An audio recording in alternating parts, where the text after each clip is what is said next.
Okay, so a couple things I want to mention off the top here.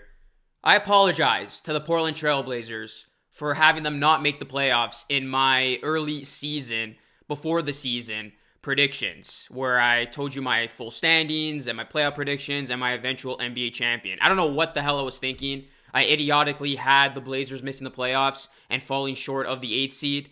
I guess I showed too much promise to the Pelicans, who I thought were going to be the team this year in the West that kind of took everybody by surprise. But yeah, I was dead wrong with the Blazers. I had them missing the playoffs. Let's get that out of the way. This Blazer team is definitely making the playoffs.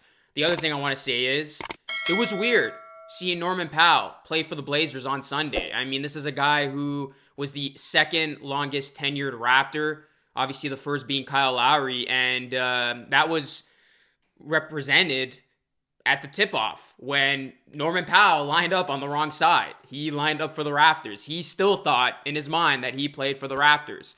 It was weird seeing Powell play for the Blazers, but I do want to say this for Norman Powell. I do wish him the best, and I think he is going to be a very good fit for the Portland Trailblazers, which is why I think the Blazers are a big threat in the West. I think this is a legitimate team, guys. You look at the Blazers right now, they are in 6th place. They're on a 3-game winning streak at the time of me recording this. They're 7-3 in their last 10 games, and they could still get into that top 3 spot. And while everybody's talking about the Lakers and the Clippers and even the Jazz for that matter, don't sleep on this Blazers team. We know when they get hot, they are a scary bunch. Just look at last year. I know they didn't upset the Lakers in the first round, but we saw the remarkable run they went on and the type of run that Damian Lillard went on himself, getting the Blazers into the playoffs and giving them a chance. If things stand as it does right now, the Blazers don't have to worry about dealing with the Lakers in the first round. I mean, unless the Lakers continue to fall and they face the Lakers in a 4-5 matchup. But I do anticipate the Lakers to move back on up when AD and LeBron get back into the fold. And I think the Clippers are going to be a top 3 team as well. So if the Blazers can kind of position themselves in that 4th or 5th spot, at least avoiding one of the LA teams until the second round, I think that would be the best case for them. But you look at this Blazers team, guys, and they got a hell of a starting lineup. I remember saying this in my live stream on Sunday. I did a live stream when the Raptors took on the Blazers. The Blazers won that game, and everybody was questioning how this Blazers team was going to make it work of their new acquisition of Norman Powell. Of course, the Blazers traded for Norman Powell, giving up Gary Trent Jr. and Rodney Hood.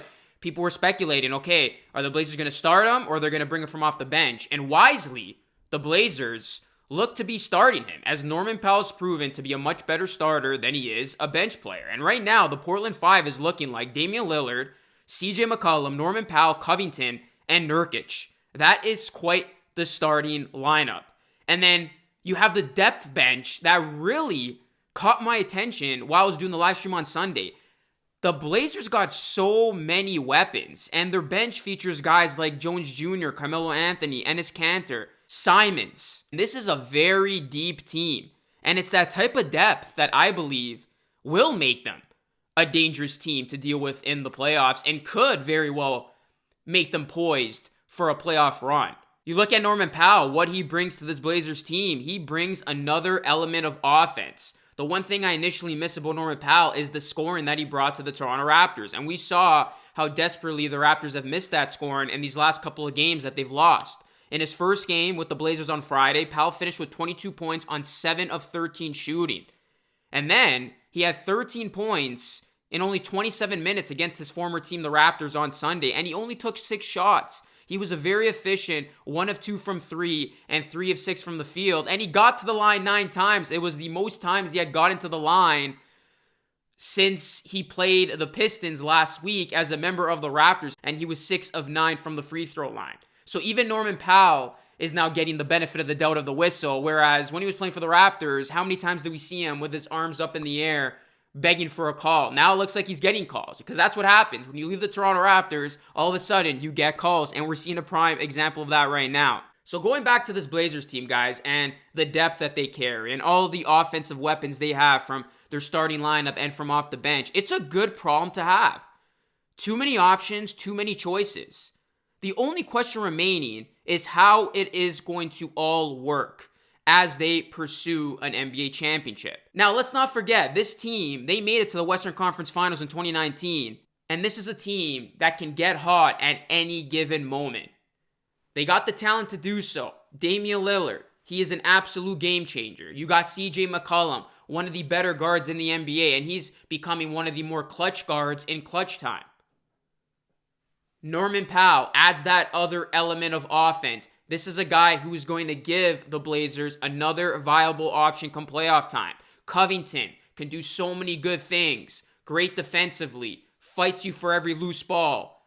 Gets rebounds. Nurkic, a very good scoring big. He is healthy. He is looking good. Their bench, Carmelo Anthony, one of the best pure scorers still at his age in all of basketball. You got Cantor. You got Simons. You got Jones Jr., who's a highlight reel every time he takes off. I mean, this guy glides in midair. It's crazy. He wants that new shoe deal. His athleticism is incredible. They got a good head coach. Do not sleep on this Blazers team in the West. If they can avoid the Lakers in the first round or even the Clippers in the first round, I would have them winning a first round playoff matchup, and you don't know what could happen.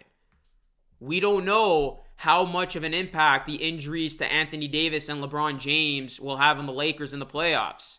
The Clippers, they went out and got a big piece in Rondo, but we know what happened last year with the Clippers. They choked away a 3-1 lead.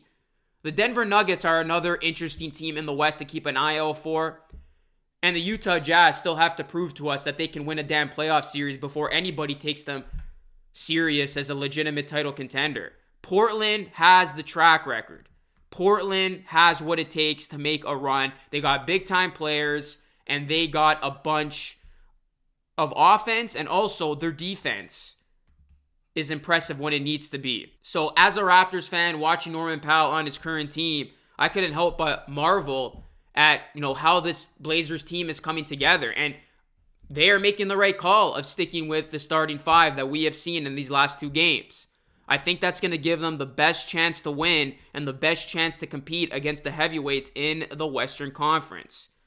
And Portland is one of those teams that don't get the attention I feel that they deserve. I mean, you could put them up there with like the likes of the Jazz and the Raptors, of teams that are up to big things, but they just don't get the same type of attention like other teams get, like the Nets, obviously, the Lakers, the Clippers, the Sixers, etc., etc. The last thing you want to do is underestimate and forget about this Blazers team. And I feel like there's been so much talk about this inevitable NBA Finals matchup between the Nets and the Lakers and teams like the Clippers and the Sixers that a lot of people have forgotten about the Portland Trail Blazers and what they can do when they get hot at the right time.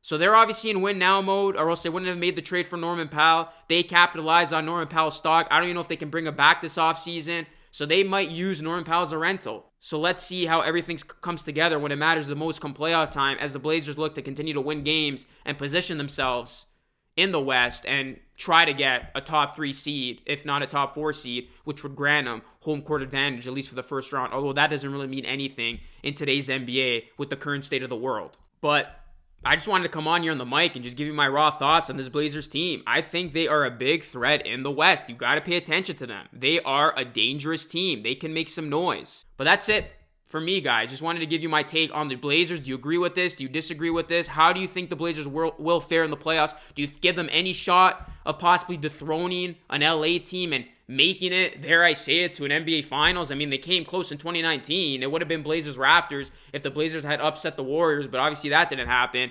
What's the ceiling for this Blazers team in your opinion? I think they could get back to a Western Conference Finals. I'm not ready to say they'll make it to the finals. They still got to prove a lot more to me, but I think their ceiling is the Western Conference Finals as it stands right now. Let me know what you think of that. Hit the like button, guys. Subscribe to the channel if you are new. Ring the bell. I talk Raptors and all NBA on this channel. This is your best source for NBA content here on the Luca Rosano YouTube channel. So again, like, subscribe, share, join as a channel member if you can, and go and follow me on social media where we can keep the conversation rolling. That's Instagram at Luca Rosano, TikTok Luca.Rosano, and Twitter at Luca Rosano3. I'm going to be doing more of these off the cusp take type videos. So let me know what you think, guys, in the comment section down below. And that's it. As always, thank you so much for watching, and I'll catch you all again in the next video. Until next time, be great and stay blessed. Peace.